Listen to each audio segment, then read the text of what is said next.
Hey, what's up everybody? Video 44 coming at you with another video. Alright. So, got some basketball on my mind because, to be honest with you, there's some bad teams out there. The San Antonio Spurs, if I'm not mistaken, are on a 14 or 15 game losing streak. The Detroit Pistons right now are on an 18 game losing streak with very difficult teams ahead of them. I think the record is like 23 or 24 games in a row that has been dropped by a team. I think it's like 23, something like that. And you got the Wizards, who are pretty bad. You got the Grizzlies, who are pretty bad, but are starting to pick it up. Of course, they can see light at the end of the tunnel in regards to Dame being Ja being close to coming back. So I think the Grizzlies can see themselves at least climbing into respectable range. Hopefully, if they can go on a nice little winning streak for themselves, they'll be able to at least be able to sniff a play-in tournament situation by the end of the season, because we're not even at the halfway point yet. So Ja's only expected to miss 25 games. I'm pretty sure he'll be ready upon reinstatement, probably within like 3 games or something like that. So not as much has been talked about in regards to Ja returning, but he's very close, very close. But, all in all, when you look at the ineptitude going on in the NBA right now, it's unprecedented in a way, to be honest with you. I don't remember seeing 2 teams on this long of a losing streak as San Antonio and Detroit are on. These are 2 of the worst teams possible. And for me, I done told y'all what I felt about San Antonio. San Antonio should have been making different roster decisions upon understanding that they had the first overall pick. As soon as they knew they were getting Wembanyama, they should have been looking to take certain assets that they have and get them players that could at least make him more competent. They could have went after different guys. I don't know who, but there were things, and there are things they can do to make themselves a competitive basketball club. They don't have to suck this bad. Now, granted, it may be kind of cool for them to get Wembanyama, another first overall pick like guy. Tanking might not be the worst thing in the world for them, but you cannot underestimate the idea of him not wanting to play for you, sucking this bad, even though it's his rookie season. And that's what I think San Antonio is underestimating. He did go down with an injury, and of course San Antonio, they've been tanking for a couple of years now, so they know exactly how to do this. When a guy goes down with an injury, he's out for twice as long as he would be necessary for him. But my humble opinion, my truly humble opinion, San Antonio's on thin ice with Wembanyama. They on thin ice because at the end of the day, you don't want that guy looking around at the NBA landscape, understanding that he has the power to really go anywhere, and have him sitting on your roster trying to put together something that better be good enough. But maybe he believes in you putting that together, maybe he don't. Popovich, older guy now. He was already ready to retire several years ago. He's coaching one of the worst teams in the league right now. I don't know that you're going to make that make sense for Popovich if he has to keep on enduring seasons like this, waiting on y'all to put together whatever lottery picks. And then from there, Wembanyama and his lottery pick teammate, and whatever you're going to be able to put together. It just seems to me that you would do a bit more of a job, I guess you could say, putting together some of those pieces sooner, or maybe even trading for a younger piece like a Cade Cunningham now, so that you can put that piece next to Wembanyama without waiting for it to come in the draft. See, that's the beauty of having the assets the San Antonio Spurs have. You got young talent, you got picks. So if somebody's young player becomes available, you can go get that player. You don't have to have them homegrown drafted. You can trade a draft pick for a second-year guy. You got the assets to do that, and I don't think many teams think like that. But some of these young players around the league, I think their teams are kind of cool on them. Now, maybe that is not equivalent to what it is you want to pay for in regards to, okay, I'm sending out a first-round pick, bring back a guy that doesn't look like he's looking that great, like a Jaden Ivey or something like that. But when you consider the fact that a guy like Jaden Ivey does need to develop, and you're looking to draft somebody who would likely be taken 5th overall like he was, it's only been 2 years, he ain't had no injuries. That's the type of move you may want to send out some type of draft equity to the Pistons to get that player off of their team that they're not utilizing properly. They're probably not going to keep. You bring him to San Antonio, and you got another high-level guy next to Wembanyama that he can actually see. That somebody's actually on his team, rather than him waiting on somebody who's only 17 years old right now, who may be coming to draft 2 years from now while he tanks his way there. I just think San Antonio should really consider getting themselves some really good talent. Because right now, their bench is bad. Their starters are bad. Now, I do think that some of those starters have upside. If not, could be good tomorrow. Sohan could be good tomorrow. Trey Jones is pretty good right now. Keldon Johnson is a solid piece. Malachi Branham is a solid piece. They got some, but a lot of that stuff is not at all. And so, for them to have Wembanyama on the team, and for the rest of the team to be so far bad, to where if he goes out for even a rolled ankle, they can't win a single game, and they could barely win when he's out there anyway, you're setting him up to think that maybe this isn't going to get better, that maybe he's going to have a hard time. And I say the same thing about some of them guys in Detroit. A guy like Cade Cunningham. How long does he want to be attached to the worst losing streak? You know, his team sucked already for years. You tanked, you didn't get Wembanyama. You end up getting a Stuart Thompson. You don't even have the decency to start him because you want to play the 37-year-old guy who you have slotted at 2 picks for his price tag in Bogdanovich. At some point in time, the Detroit Pistons going to have to understand that Bogdanovich, no matter how many minutes you play him, is not worth what the price tag is so long as you keep that price tag at him. So, like, we're looking at these two bad teams, and they're just doing things the wrong way, man. Particularly Detroit and San Antonio. They're just doing things the wrong way. At some point in time, Detroit needs to understand, yes, we have lottery picks up and down the roster, but they don't fit with one another at all. Isaiah Stewart, you don't need him, man. He's a nice young player that can go somewhere else. You got Jalen Duren. You got, Wiseman on the squad. You don't need Isaiah Stewart, or you don't need Wiseman. You definitely keeping Duren. Nobody's getting rid of Duren. So it's like, at some point in time, you got to say, okay, we got a lot of young pieces, but even if we grow them to their best selves, do they ever fit? Or are they just guys that are going to be going somewhere else to get a bigger bag when it's time to leave? And judging by how hard it's been to be there, they're probably going to want to leave. You ain't going to have too many guys that are going to Devin Booker the situation, in my humble opinion. Stay with a team for like 8-9 years while they suck so damn bad. You know what I mean? Not too many guys are going to want to do that. And so when I look at a Cade Cunningham, I wonder, do you have Devin Booker in you? Is that who you are? To where you can wait for them to come around and be good halfway down the road? And mind you, Devin Booker was so young when he was drafted, till he has more years on him than guys who've been in the league as long as he has. He got more years on him than them dudes because he came in younger. So he could afford to waste a couple more years than, say, the average rookie. So, I don't know. I'm a guy like Cade Cunningham, he probably don't feel too good about being a Piston going forward, man. A guy like Stuart Thompson, he probably ain't in love with being on the Pistons right now. Probably doesn't see a future with them. As soon as he gets a chance to get an opportunity elsewhere, it'd probably be something he would consider. Now, granted, these guys can make a lot more money on the teams they're on, but if their teams are going to continue to be run like this, with all the talent that they already have, what is another lottery pick for a team like Detroit? They're not in the same boat as San Antonio, because San Antonio only has one guy.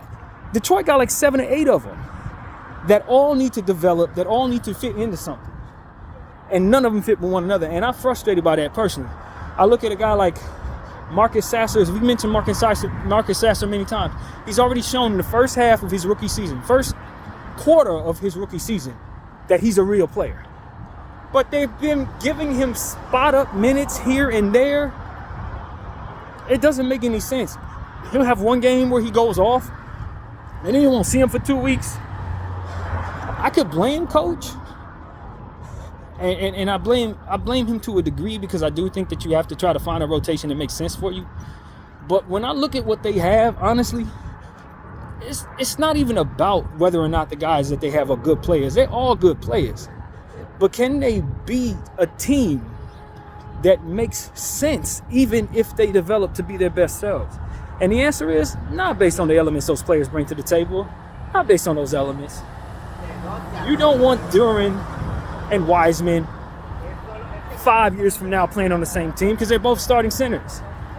Isaiah Stewart, you don't want him sliding next to either one of those centers because even though he can shoot some, he doesn't shoot well enough to space the floor in this era next to those guys who don't shoot at all. And Ausar Thompson, same thing. He doesn't shoot. So like his best self is utilized around shooters. He'd probably be better in a rotation like what is in Golden State or a rotation like what the Pelicans have with the shooters that they got. A Herb Jones type of role where shooters are everywhere and you can just be yourself, develop your shot and not have it relying upon whether or not there's any spacing at all. And a guy like Cade Cunningham getting triple team, double team, yeah, he's still getting his 25, 30 points, but it's in losing efforts every night, so it looks as if his points are empty when that's not really what's going on there. His stats aren't any more empty than any other shooter in that situation. And the fact that he is able to get his 25 and 30 points in that situation speaks to how talented he is. I hear people saying, oh, he's a bust. How? When he's averaging almost all-star numbers in the scoring category. Maybe he's not a great defender, but neither was Dirk Nowitzki. Neither is Kyrie Irving. I mean, a lot of them dudes that are fantastic offensive players are not defensive known. So for me, it's like, you just need the Detroit Pistons to get their act together as it pertains to, you got a bunch of stuff that's worth a lot, but none of it fits. Take some of it, trade it for stuff that does fit, maybe get yourself another lottery pick from someone else in doing so, and make your roster make some sense so that you don't have your coach Monty Williams looking like the worst coach in the world, so that you don't have your players looking like a bunch of busts, so that you don't have players who do need playing time not playing. You got Bogdanovich sitting there for no damn reason because the price tag's too high and he can't get off that badass team in his late 30s. I mean, at some point in time, you just got to say, yo, Detroit, you're doing things wrong, man. And everything on your team, including your coach, is losing value because of it. You got to make your pieces make sense. That's my issue with Detroit. They got a bunch of stuff. I would love to do a trade with Detroit as a Laker fan. The problem is, I'm worried that their kids are starting to develop losing habits. So if they are going to be very good, they're going to have to shake all of that off, and they're going to have to learn how to eventually. And when that happens, at what point in time are we understanding that they're not going to be the players we want them to be because of it? At what point in time do we start looking around at them saying, you know what, they're just going to be role players instead of who they were drafted to be because they got off to such a horrible start with the Detroit Pistons?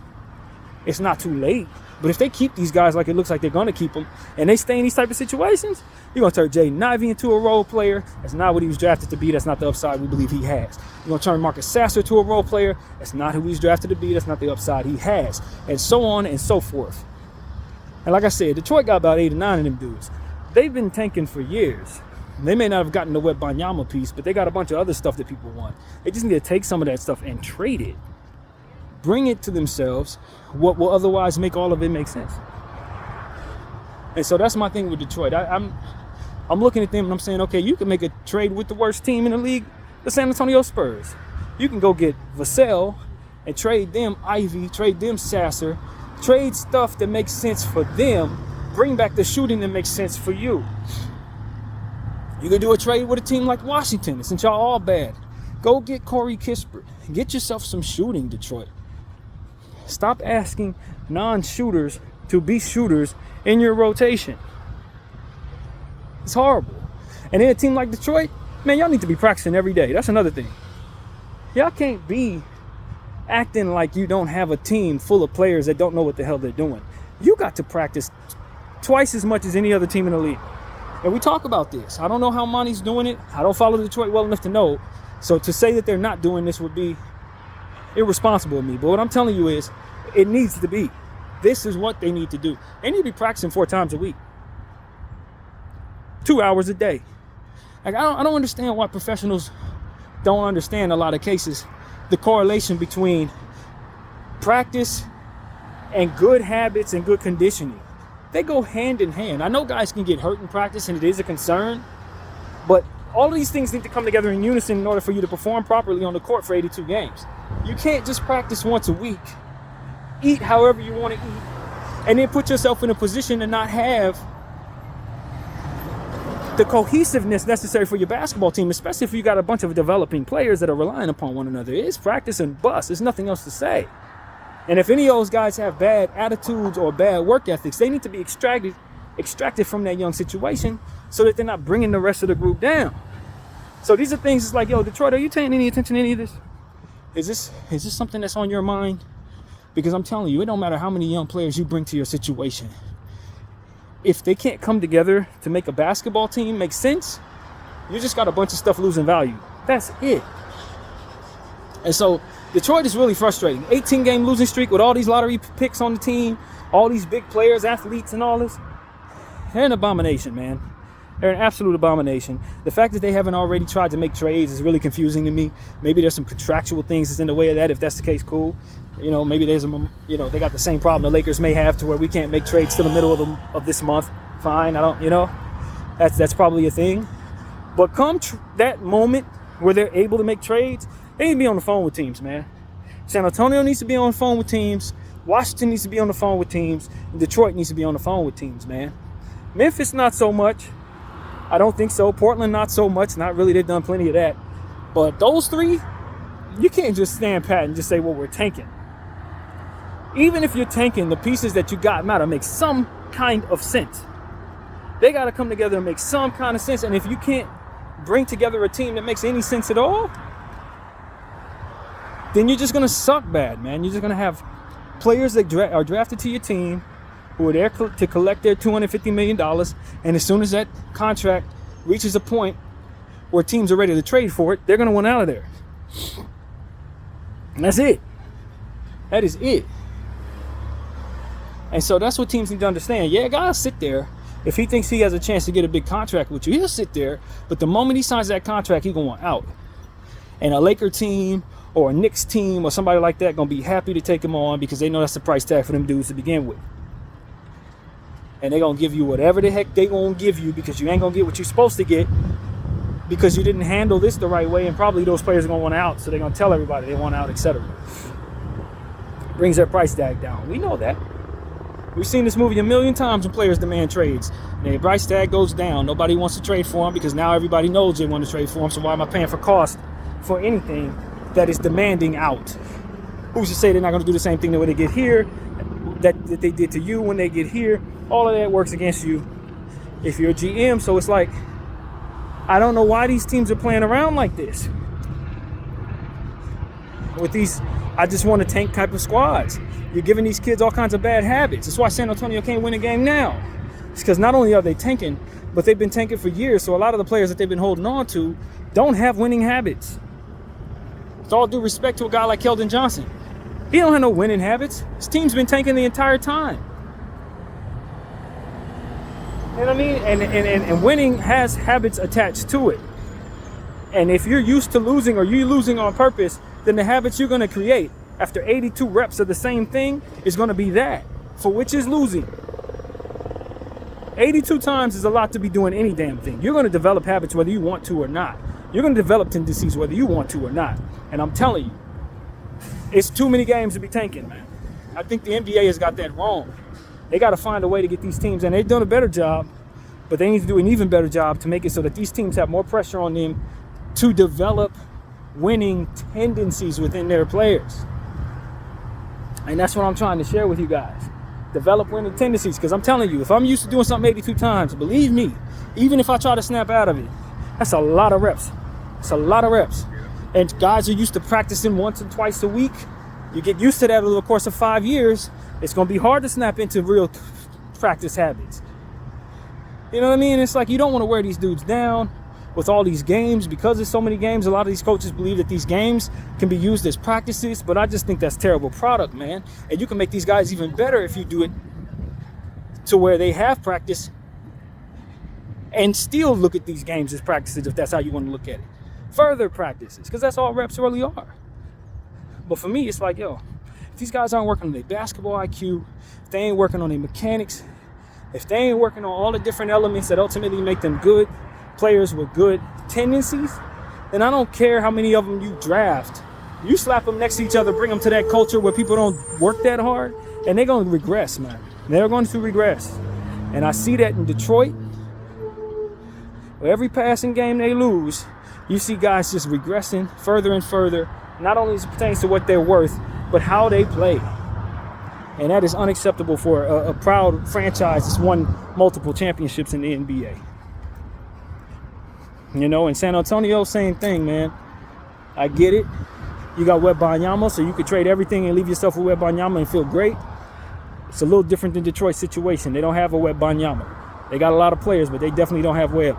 But at the end of the day, if you're not going to put yourself in a position to have a squad that can legitimately work with one another, then believe me, it's going to be a hard day trying to develop those players, man. You're not going to get far with them. And so that's what I have to say to Detroit. That's what I got to say to San Antonio. Washington's a bit different because you got some guys who are a bit more mature on your roster. You got your Kyle Kuzmas, you got your Corey Kisperts. You should probably try to figure out what you want to do with your timeline, if it makes sense to kind of go forward with those guys or maybe move them instead. Whatever you want to do, you're kind of in a bit of a better situation as it pertains to that than Detroit and San Antonio. But at the same time, Washington needs to understand they have to get the most out of Jordan Poole, man. Jordan Poole is a bit on the immature side. Got paid a little too early. He doesn't have a defensive game. But he is a very talented scorer, man. And he can do some things point guard wise that are not being utilized in that roster. I remember games where he was with the Golden State Warriors. He was a point guard. At times when Steph Curry was out, they slip him to the point, and he would not only have his shooting numbers, but he would have playmaking numbers. He would get as much as 5, 6, 7 assists, maybe even more than that in some games. That is the aspect of his game that needs to be harnessed. Y'all have got to try to find a way to harness his point guard skills. Because with the point guard skills, he's a big body point guard. He's going to be able to rebound the ball. And then from there, he'll be able to control the rhythm of the plays that he wants to create for himself, which is putting him in a position to kind of get better. You want to develop him like Miami's developing Tyler Hero. I don't know that they play him in the point guard role, but they do let him play make. He naturally gets boards, and his scoring comes around. He and Tyler Hero are from the same place. They grew up together. They play the same way. They're the same height, same weight. So whatever Miami's doing with Tyler Hero needs to be done with Jordan Poole. That's it, man. I cannot stress this enough. They're basically the same player. But one of them has been paid too much and sent to a bad team, and the other one's in Heat culture where they do everything the right way. So even if people aren't good as players, they develop great work ethic, they're in fantastic conditioning, and they have pillars like Bam and Jimmy to keep things steady. That is what young Jordan Poole is missing. He doesn't have that environment, and he needs something like that to turn him into what it is that he ultimately needs to become. You can't have Jordan Poole on a $200 million contract going 1 for 17 on a bad basketball team, man. So that is a complete waste of what it is that you want him to be. He ain't developing properly. He's just going to continue to be a bad contract. It don't have to stay that way, though. It doesn't have to stay that way. Now, he's going to have to make some decisions, accountability, grow up, all of that's fine. But he's already won a championship. That's what people need to understand. When you talk about Jordan Poole, there's a lot of things that guys want in this league that he already got.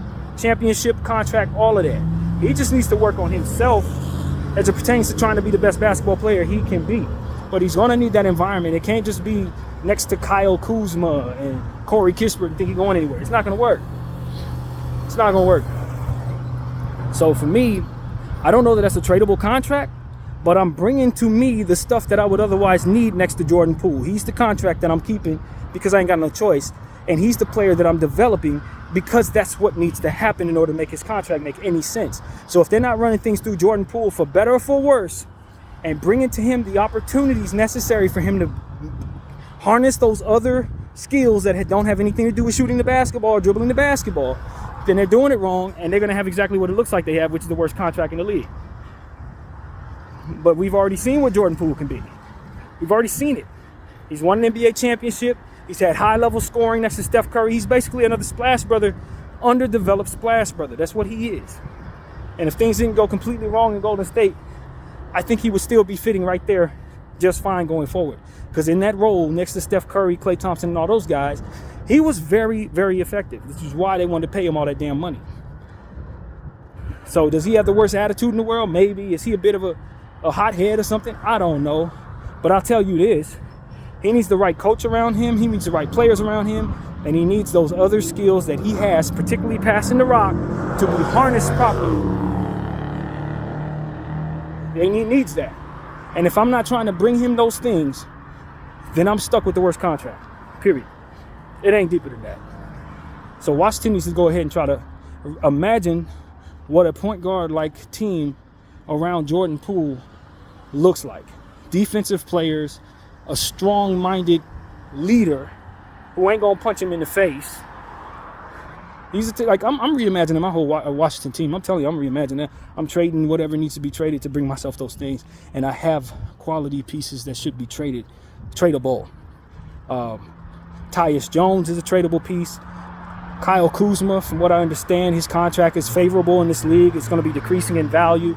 You want to bring him to a situation that ultimately allows him to win a bit more than Washington obviously can bring you. You got a guy like Danny Advija, who's in the middle of a breakout year. I think he's a acquirable piece that you like a lot. You got a couple picks that you can use.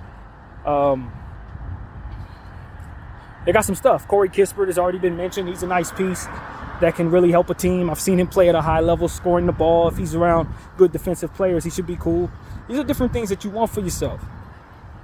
If you're any team in the league, it shouldn't be difficult to make a trade with the Washington Wizards with the draft equity to make anything make sense. If they have to throw something on top of some of these players that otherwise don't have the value that maybe other teams would want for what it is that they would ask for. But you are a tradable team. You've done good deals with the Washington Wizards. You've done good deals with the Los Angeles Lakers. There should be no reason why you can't put yourself in a position to get better with what it is that you have, or reimagine what you have around what it is that you're forced to keep. So that's what I'm saying about the Wizards. They have got to do something to make sure that they're not in no man's land with a horrible Jordan Poole contract that's not ascending in value. You have to find a way to make him more valuable on your team. That needs to happen. So these are things that we're considering on this team. The Wizards, like I said, they're not in the worst spot in the world. They do have picks. They aren't expected to do anything ever. But at some point in time, you got to realize that you're in the same boat as the Knicks. No matter how bad you are, you never get the first overall pick. And that could really be a hard thing for teams that continue to suck, man. But you got to, like the Knicks, find a way to get assets on your team, and you don't have the market like the Knicks. You don't have that. So for me, if I'm them, I'm trying to trade some of my picks for second-year guys, just like we already mentioned on this in this camera. Some of these dudes, your Jaden Ivies, I don't know who would be the best name for that. I really don't know. I'm not thinking about this right now as it pertains to who exactly. But you got to canvas the league and find dudes that could increase in value on your team instead of waiting on the natural-born draft picks that are coming that you're just going to slap on top of what you have. You need a vision, just like Detroit. It has to be a cohesive vision, you know, and I like how Orlando built. We talked about this for many years in a row. I like how Orlando put together their thing, because the first thing they said they were going to do is we're going to go after length and shot blocking. That's going to be the pillar of everything that we build around over the next 7 years. They said that years ago. As long as we can just keep length and shot blocking on our team, we can bring enough of that to us. And as we see what we have, we can trade certain things and bring other things to us to make it sure that what our vision is can ultimately be imagined within the moves that we make. And that's what Orlando has done. And now you can see where they're basically a contender. Even though they've lost their last 2 games, they were on a nice long winning streak with an opportunity to get a lot better from here and tradable assets from which to do it. But if you don't have that vision and you're just bringing yourself lottery picks because you just keep on sucking and you just take whoever it is in your head you just want to take, let's draft him. Okay, let's draft him. But there's no actual cohesive plan, then you're going to look like Detroit looks. You're going to look exactly how Detroit looks. And so that's what teams need to not do.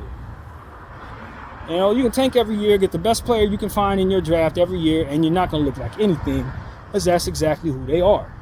Team that doesn't look like anything despite having all of that. You don't want that. You would do better trading some of that stuff and bringing yourself that vision. Even if it means you're trading 1 for 2, you still want that vision in place, intact, an overall centerpiece from which you're going to create your opportunity. Maybe it's not shot blocking, for example. Maybe I want to be the best transition defensive team in the league. So I'm going to go try to find every player that I think can get back. Fast-footed, defensive-minded players that can play well in transition. Maybe I want shooting to be my thing. So I'm going to pick the best shooters I can find, although that's a little dangerous because you end up being bad defensively and sometimes you end up not having no cohesiveness with passers. Maybe you want playmaking to be your thing. So I'm going to try to find every Scotty Barnes, Draymond Green, Chris Paul-like passing player of any kind. I'm going to try to get all the passing, but you got to have some idea of where you want to start from, a centerpiece idea of what you want your team to be about, and of course you bring yourself all the elements that you're not once you get those centerpiece pieces in place, or the elements necessary, and then you get the stars that can kind of complement that, for which those elements would just be accentuated. But it has to be a vision, man. It has to be a vision. And so team building is a real thing, and to me it's clear that some of these teams don't really have that in mind. Maybe a team like San Antonio should have already been thinking that way because they were in a position to get Wembanyama. That should have been what they were thinking last year. Paying Devin Vassell. I like Devin Vassell, but 5 years for a guy that can't stay healthy, it's a little risky, man. And I say a little risky because I like Devin Vassell that much. It ain't a bad contract, but he's going to have to find a way to stay on the floor as a basketball player. And he certainly can't be a sixth man on a contract like that. Right now, if I'm not mistaken, they're bringing him off the bench based on his injuries and stuff. Probably can't trade that contract right away. Probably can't trade that contract at all right now. But I don't know that his conditioning is ever going to come around to being somebody any other than a guy who's playing 50 games a year. 50 games a year on a 5-year contract is crazy. It's crazy. You don't want that. So, like right there, if you're going to make him the number 1 running mate for Wembanyama, and you can pay Keldon Johnson a pretty solid 4-year deal at like $100 million, that's okay. But you got to be willing to move that now. You don't actually expect for that to mature on your roster. Those are contracts meant to be moved, you know? And so it's like, I personally thought San Antonio should have been going after Dame. Obviously, if I'm Dame, I don't want to be anywhere near that franchise. But these are the type of things where it's like, if I would have brought myself Dame, then I would have brought myself even more with my talent to make all of them happy. And Wembanyama would have been the only young player on the team, or the only player that needed to really, really develop in order for us to be successful. Obviously, Dame, like I said, he shouldn't want that. But these are the type of things I'm thinking about if I'm San Antonio. It's like, how do I bring him, Wembanyama, somebody that can be a legitimate running mate for him, somebody who can be somewhat of a coach on the floor, somebody who's not going to be so selfish that they ain't going to get him the ball, somebody who's going to understand winning basketball and how they're going to teach it to him just in case he is out the gate a great player and has to play some playoff ball. You know what I mean? It's like they didn't give themselves that opportunity. It seems like they're committed to tanking, and I just think that for a guy with historic goals, a rookie season is important. When you're trying to compare him to the greats of all time, a rookie season matters. And when you don't let a guy win in his rookie season on purpose so that your team can suck around him when you have the ability to bring him what he needs to win now, you're not doing right by him. You're being greedy. You want to bring him another lottery pick that you hope can be another Hall of Famer. But what if that guy busts out? What if you get a Banyani or a Anthony Bennett? You can't afford to let that be the case. And judging by the way things have gone, there's a chance that could happen. So it's like, I don't know, man. I don't like San Antonio's whole look right now. Definitely don't like Detroit's whole look right now. Like I said, Washington is in a position to where some of them players I would want if I'm on another team, and maybe I'd be willing to give them something. And they do have that centerpiece, super creative Jordan Poole piece that even though a lot of people are down on, I haven't forgotten what I've seen from him, which was extraordinary. Stuff that you cannot teach. You know, he had to get his head on straight. And part of that is making sure the environment around him is as stable as you would want him to be. You can't have a guy that sways with the wind in a culture that sways even more than he does. He ain't never going to be focused in a situation like that. That's the problem. So, as we're talking about him, I think about the Golden State Warriors. It's still early, but I did predict that they were going to be cheeks, man. I said they were going to be garbage. They're a 500 ball club looking like they're headed for 500 for the rest of the season. And the only reason why that is because they have Chris Paul on a full-fledged contract when that should be of multiple pieces. You don't trade a Jordan Poole, even though Jordan Poole got his problems. You do not trade Jordan Poole for Chris Paul. In 2023, you don't do that, man. And if you're going to do anything with Chris Paul, you make sure that you sign him to the contract you want him on, not the contract the Wizards gave you. That's fully exploded to its highest max. You're not going to bring yourself the role players. Now, I personally think the real problem with the Golden State Warriors is their need to continue to keep their super duper Hall of Famers in the same roles they've been in the whole time. I don't need to trade Klay. I just need to bring him off the bench. That's it. Klay Thompson just needs to regress properly. He was never going to stay a Hall of Famer for the rest. I mean, well, of course he's a Hall of Famer, but he was never going to stay an all-star high-level player for his entire career. So the Golden State Warriors need to have common sense to say, if he's going to be on my team for the rest of his career, we're going to have to be able to motion him down and up the roster as necessary so that his piece can make sense. That type of common sense doesn't appear to be in place with the Golden State Warriors right now. If I want a guy to retire here, of course he ain't going to stay. Nobody's Bron, fam. The only person who's Bron is Bron. So everybody's going to have to move up and down the roster. And it ain't going to be a situation where they're going to tell you when that is. So that's been my problem with Steve Kerr. When you win with guys as much as Steve does, you tend to not want to hurt their feelings. You tend to not want to not believe in them. But Klay Thompson is no longer a starter on the Golden State Warriors when you got a guy like Moses Moody, two-way ability, shooter himself, athlete himself. He's a starter.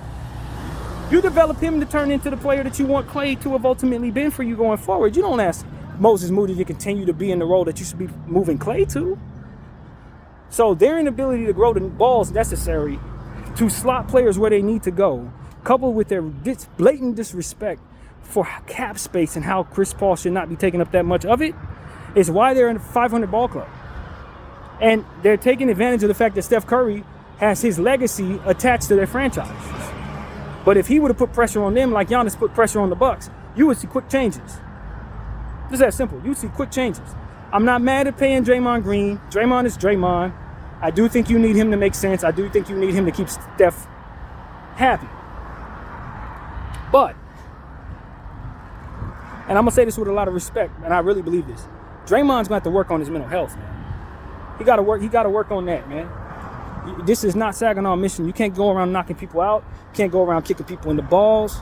You know, when we get on a guy like Grayson Allen for the stuff he used to do in college, I got to look at Draymond Green and say the same thing, brother. You just be doing some Ndamukong Suh ass stuff that don't have no business being done on the basketball floor. You're very articulate. You're extremely intelligent. Your basketball IQ is Hall of Fame. But you really do hurt your team and have been the entire time with various antics where you'll find yourself missing from key games. And you're not learning this lesson. That Bron situation way back then should have taught him something. He cost his team an entire championship, arguably, by doing what he did to get himself suspended in Game 6. And we fast forward 10 years later and he's knocking teammates out. We fast forward 10 years later and he's stomping on people's chests. We fast forward and he's still doing stuff to get himself kicked out of the league, headlocking people. Brother, you got to work on your head, man. At some point in time, you got to say, yo, the norms that I have for how things should be handled is not the norms that should be in a basketball floor. I got to get some of that off of me. You can be an enforcer, but once you lose balance, once you start teetering into that space where I no longer know where the hell I'm at, that's when you start figuring out the truth about yourself, which is that other people ain't gonna want you around. He has cachet in Golden State. If they ever trade him anywhere, he's gonna be on thin ice pretty much anywhere he goes. Unless he figures this out. He's gonna have to figure that out. And he's still young. Look, I thought Draymond was older. He said he's 33 years old. I'm 39 right now. So there's a lot of growing to do between 33 and 39. Just because you look older don't mean you are older, but he's going to have to get that under control, man. What's good on the streets ain't good on the basketball court. It's just not, bro. It's not. And you're costing your team, and it's probably in their best interest to consider that when it's time to start moving things around.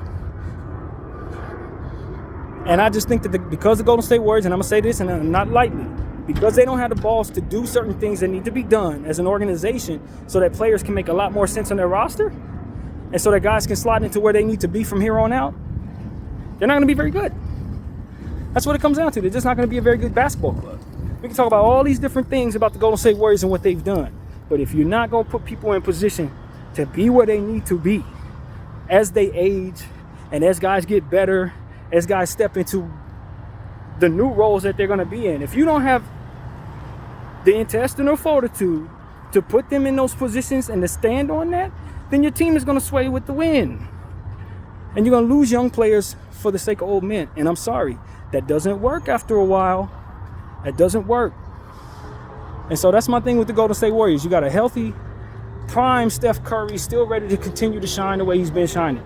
But if you continue to have him on this team with aging players and underdeveloped players who need to be having different roles, I promise you it's going to become better for him to move on from you whether he wants to or not.